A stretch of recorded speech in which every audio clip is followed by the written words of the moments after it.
শাহওয়ালিউল্লাহ মহাদেশের দেহরবি রহমতুল্লাহ আলাইহির আব্বা আম্মা সন্তান ভালো হতে হলে পিতামাতার মধ্যে সে অবদানটা থাকতে হবে।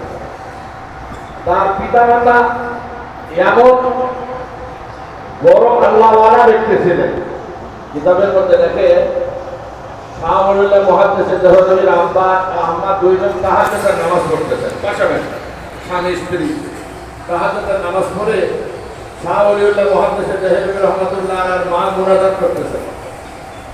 মুনাজাত করতে যায় হঠাৎ করে চিৎকার দিয়ে বেহুশ হয়ে ওনার শাহওয়ালিউল্লাহ মহাদেশের দেহরবির আব্বার কোলের উপর পড়ে গেছে। ওনার আব্বা বলে, কি বাবা এমন হলো কেন, তুমি এমন করলে কেন, কি হয়ে গেল, কি যে ভয় পারে না, কি ঘটনা? তখন ওনার আম্মা বলতেছে, তখন শাহওয়ালিউল্লাহ মহাদেশের দেহরবি রহমতুল্লাহ আলাইহি মায়ের পেটে গর্ভবতী ওনার আম্মা। তখন বলতেছে, আমি যখন মুনাজাত করি আমি দেখতেছি আমার দুই হাতের ভিতরে ছোট দুই বাচ্চার হাত, ছোট ছোট দুই বাচ্চার হাত আমার দুই হাতের ভিতরে। আমি মোনাজাত করতেছি, দুই ছোট বাচ্চার হাত আমার হাতের ভিতরে, দুই ছোট বাচ্চা একটা মোনাজাত করতেছে। আমি ভয়ে চিৎকার দিয়ে বেহুশ হয়ে পড়ে গেছি। কিতাবের মধ্যে দেখে, জীবনের মধ্যে দেখে যে শাহওয়ালিউল্লাহ মহাদেশের দেহরবি রহমতুল্লাহ আলাইহি যখন পেটের মধ্যে ছিলেন, এটা আল্লাহর ওলিদের একটা ওই নবীর কারামত বলা হয়। আল্লাহর ওলিদের যে যখন মায়ের পেটে ছিল, মায়ের পেটে থাকা অবস্থার মধ্যে নিজের মা যখন মুনাজাত করে, মায়ের মুনাজাতের সাথে ওই পেটের বাচ্চা তখন মুনাজাত ধরেছে। কেমন ব্যক্তি ছিল মায়ের পেটে থাকা অবস্থায়? ওই শাহওয়ালিউল্লাহ মহাদেশের দেহরবি রহমতুল্লাহ আলাইহি উনি আল্লাহর নবীর রওজায়ে আতহারের মধ্যে মোরাকাবা করতেছেন, মোরাকাবায় বসে আছেন। আল্লাহর ওলিদের কাশফ হতো, আল্লাহর ওলিদের ইলহাম হতো, আল্লাহর ওলিরা মোরাকাবা করতেন। বর্তমান যুগের মধ্যে বাতিলপন্থী যারা আছে, এরা কাশফ আর ইলহামকে অস্বীকার করে। এরা যদিও অস্বীকার করবে, বাস্তবতাটা আর উল্টে যাবে না। শাহওয়ালিউল্লাহ মহাদেশের দেহরবি রহমতুল্লাহ আলাইহি আল্লাহর নবীর রওজা শরীফের পাশে মোরাকাবায় বসে আছেন।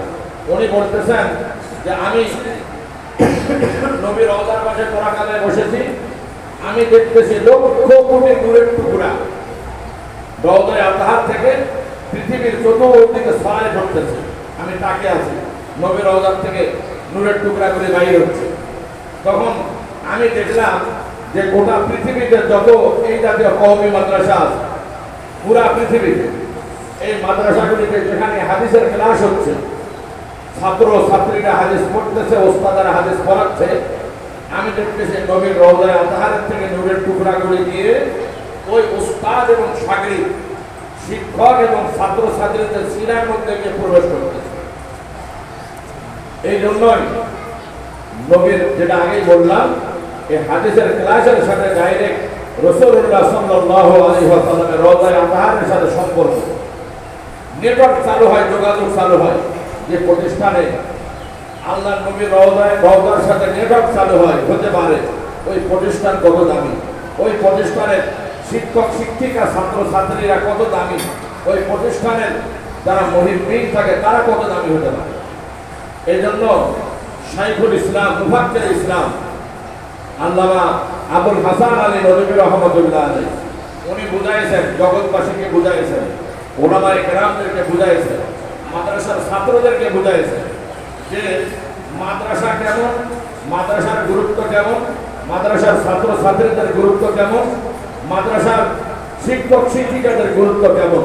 উনি বুঝাতে গিয়ে বলেছেন যে এই যে দেখো কারেন্ট চলতেছে, যেখান থেকে কারেন্ট উৎপত্তি হয়, মনে করেন এই এলাকার মধ্যে ভেড়ামারা থেকে কারেন্ট, যদি ভেড়ামারা থেকে আসে, যেখান থেকে কারেন্ট তৈরি হচ্ছে সরাসরি ডাইরেক্ট যদি কালিয়াবুকরি মাদ্রাসায় কারেন্ট সাপ্লাই দেওয়া হয়, তাহলে এই জায়গার মধ্যে বাতি না জ্বলায়, আলো না জ্বলে, আগুন জ্বলবে, আলো জ্বলবে না, এখানে আগুন জ্বলতে থাকে।